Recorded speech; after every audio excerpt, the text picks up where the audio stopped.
my nervous system can rest knowing that I'm not being poisoned every day from my cooking. My own range at home, which was a beautiful, like really beautiful vintage wolf range, I think close to 30 years old, was killing me. I started to have pretty serious like carbon monoxide. So I called the electrical company when the guy came. He was just like, these are the highest rates I've ever seen. This is really dangerous. Once I started to do the homework, I was not going to replace my gas range that was slowly killing me with another gas range.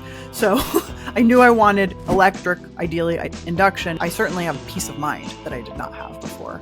The incredible benefit of this range is it is so easy to clean. So you just spray it down and wipe it down and you're done. Also, as a cook, there are certain things I really appreciate. When I put it at a simmer, it just stays at a simmer. There's no sort of variation that often I've always had with the gas flame.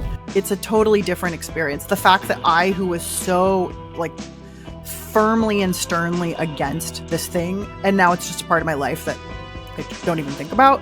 To me, I think it's about a holistic choice for the whole life and the whole family and the whole home and the improving impact we can have on the climate. And so to me, I'm so happy to strongly recommend it for pretty much everyone else. Yeah.